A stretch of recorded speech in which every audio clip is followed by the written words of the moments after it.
떡 7개와 그 생선을 가지사 축사하시고 떼어 제자들에게 주시니 제자들이 무리에게 주매 다 배불리 먹고 남은 조각을 7강주리에 차게 거두었으며 먹은 자는 여자와 어린이 외에 4,000명이었더라. 아멘. 오늘 말씀을 가지고 작은 감사는 큰 감사의 마중물입니다 라는 주제와 제목으로 주의 마음을 같이 나눴으면 좋겠습니다. 여러분 수차례 말씀드리지만 마중물이 뭔지 아시죠? 이 정도 컵에 담긴, 아마 컵보다는 약간 클 수 있지만 되박이라고, 왜 한되 하는 그 되박 있잖아요. 요거보다 좀 더 큰가요? 네모나게 생긴 되, 이런 것이나 한 바가지 물 정도 되는 것이 마중물입니다.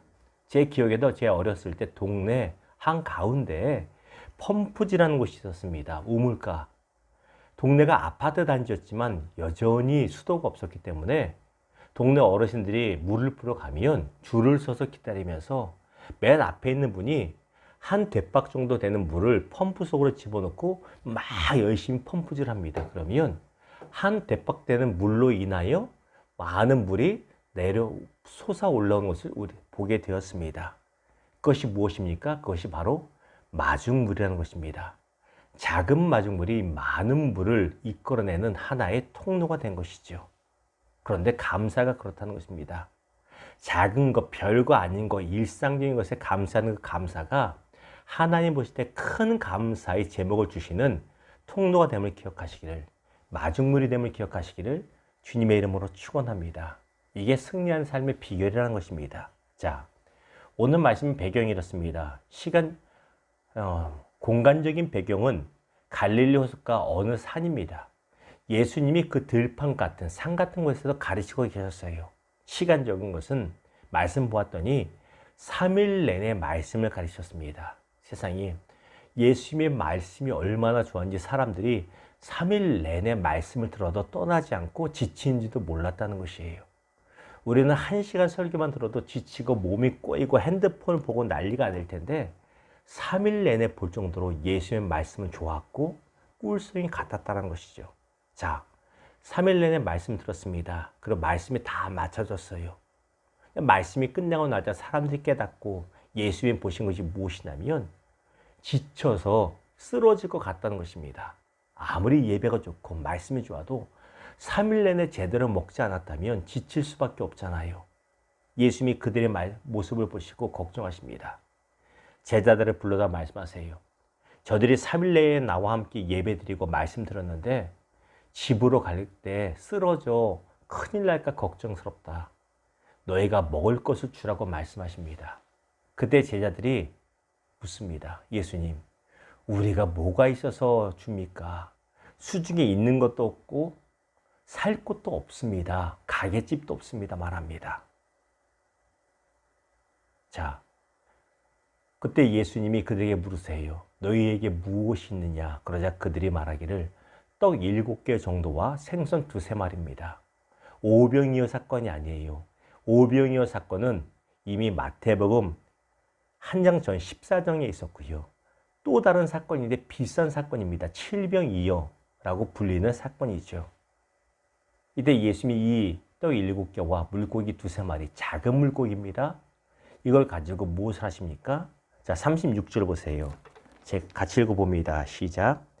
떡 7개와 그 생선을 가지사 축사하시고 떼어 제자들에게 주시니 제자들이 무리에게 주매. 여러분 볼펜 있으면 성경에다 동그라미 쳐보십시오. 어디에다가? 축사라고 하는 단어. 축사. 자, 축사가 무엇일까요? 축사를 우리가 한국식으로 생각하면 목회자들이 예배 뒤에 하는 축도라고 생각할 수 있는데 이게 아닙니다. 예수님이 축복 기도하셨구나. 이것도 맞는 것 같지만 엄밀히 말하면 감사 기도했다는 것입니다. 영어 성경에 보면 잘 나오죠. Give thanks. 하나님께 감사 기도한 거예요. 뭘 가지고? 별거 아닌 맛도 별로인 것 같은 작은 떡 7개와 이건 뭐 물고기인지 멸치인지 모르는 작은 물고기 2-3마리 가지고 작은 것이지만 예수님은 정성을 다하여 하나님 아버지께 감사 기도했습니다. 그리고 와서 떼어주니 놀라운 역사, 어떤 결과가 벌어집니까? 남자만 4,000명이 있었는데 4,000명이 배불리 먹고 여자와 어린아이들 빼고 남자만 4,000명 이상, 어린아이들까지 하면 10,000명은 되지 않겠습니까? 배불리 먹고 7광주리를 남은 것을 거둘 정도의 놀라운 큰 기적이 일어났다는 것입니다. 이것이 전부가 아니죠. 사실은 마태복음 14장에 보면 말씀드렸다듯이 오병이어 기적이 분명히 또 한 번 있었습니다. 그런데 마태복음 14장 19절을 봐도 예수님이 어린 소년이 가지고 온 보리떡 5개와 물고기 2마리 가지고 뭐 하시냐면 그때도 축사하셨다라고 말하고 있어요. 마태복음 19장 19절 여러분 찾아보십시오. 축사하시고, 영어로 보면 give thanks, 하나님께 감사기도 하시고. 여기서 우리가 깨달을 수 있는 하나 생활에 축복받는 비결이 있습니다. 무엇이냐면 하루에 3번 밥 먹을 때 식사기도만 제대로 해도 무엇? 큰 축복을 받는 통로가 된다는 것이에요. 여러분 식사기도 어떻게 하십니까? 이건 내가 식사기도를 했는지 모를 정도로 그냥 대충 눈 감고 뜨고, 어떨 때는 그냥 배고파서 식사기도도 까먹고 입에 한 입 넣고 씹다 말고 주님 하고 기도하고. 물론 그것도 귀하지만 나에게 밥 주신 거, 우리 가정에 한 끼 주신 거 감사해서 진짜 진심으로 그 작은 매번 먹는 밥, 빵 이런 것에 정말 감사해 보십시오. 작은 것에 감사하는 것이 마중물이 되어서 큰 축복의 통로가 된다는 것입니다. 이 사실 기억하시기를 주님의 이름으로 축원합니다. 하루에 3번 안 먹어도 괜찮습니다. 2번을 먹건 1번을 먹건 주 앞에 그 시간을 통하여 마중물로 큰 축복의 마중물 기회 삼으시기를 주님의 이름으로 다시 한번 축원합니다. 말씀을 맺겠습니다. 데보라 노빌의 감사의 힘이란 일반 책입니다. 신앙세적이 아니에요. 데보라 노빌의 감사의 힘이란 책을 보면 이런 글이 나옵니다. 동서양을 막론하고 어린아이들이 처음 태어나서 가장 먼저 배우는 단어가 엄마, 아빠래요. 그렇죠. 엄마, 아빠. 엄마 해봐, 아빠 해봐 그러잖아요. 미국 사람도 마찬가지입니다. mom 해봐, dad 해봐. 똑같습니다. 그런데 공통적으로 100%는 아니지만 가장 많이 엄마, 아빠 다음에 가르치고 하게 되는 말이 무엇인지 아세요? 요게 아닙니다. 바로 고맙습니다 이거랍니다. 여러분 아셨습니까? 고맙습니다, 감사합니다를 부모들이 가르친대요.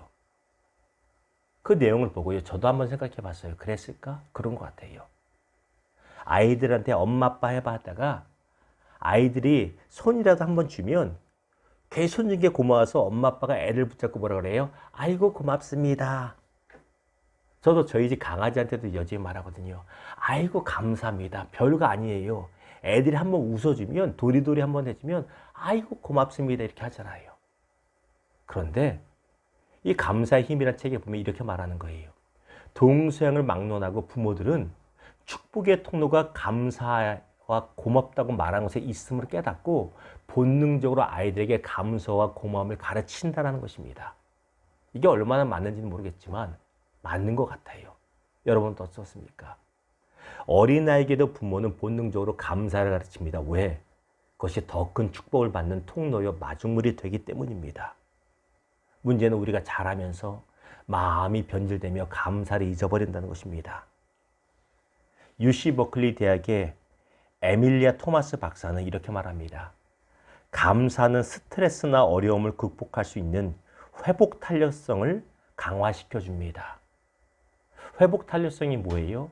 넘어졌다가 탕하고 튀어오르는 힘이잖아요. 근데 어떤 사람이 그 회복되는 힘이 강하냐면 감사의 습관이 잘 되는 사람, 작은 일에도 감사 입술로 쉽게 습관이 돼 있는 사람이 어려움을 겪고도 쉽게 일어난다는 것이에요. 반대로 안 된다, 에이 제길, 에이 빌어먹을 이런 말이 입에 배있는 사람은 작은 넘어짐에도 아예 바닥에 붙어서 일어나지 못한다는 것입니다. 사랑하는 여러분, 감사하시기를 주님의 이름으로 축원합니다. 주님이 약속하십니다. 시편 50편 23절을 보았더니 감사를 제사를 드린 자가 나를 영화롭게 하노니, 하나님을 영화롭게 하나니 감사함으로 하나님께 제사를 드리십시오. 작은 일에도 감사하시고 큰 일에도 더 감사하시고, 그럼으로써 그런 자에게 하나님의 구원이 임하고 보이신다고 하셨는데 그 감사를 통한 큰 축복을 맛볼 수 있기를 주님의 이름으로 축원합니다. 이번 일주일 작은 일에 감사해 보십시오. 제가 어젯밤에 기도하는데 마음이 뭉클하고 그렇게 감사한 거예요. 무엇이 감사한지 아세요? 이번 주 금요일이 저희 둘째 녀석 졸업식이 고등학교. 에이, 고등학교 대학도 아니고 다 졸업하잖아요. 아니요. 2009년에 미국에서 귀국했을 때 큰아이와 둘째 아이가 학교를 어떻게 다녀야 되나 그 고민이 많았습니다. 왜? 돈도 없고 아무것도 없고 애들 한국어도 몰랐으니까. 그런데 등대학교, 우리가 예배 드렸던 학교잖아요. 그 학교를 예배해서 그때 입학해서 다니다가, 물론 중간에 다른 학교 다녔지만 2년 전엔 큰아이가, 이 올해는 둘째 아이가 그 학교를 통해서 졸업장을 따게 되는 거예요. 별거 아니라고 생각했는데 생각해 보니까 너무너무 감사한 거예요. 아, 하나님은 감사하구나. 여러분, 돌아보면 감사 아닌 것이 없습니다. 이번 일주일도 감사함으로, 작은 일에 감사의 마중물을 사용함으로 큰 감사의 축복 누리는 저와 여러분 되기를 주님의 이름으로 다시 한번 축복합니다. 기도하겠습니다.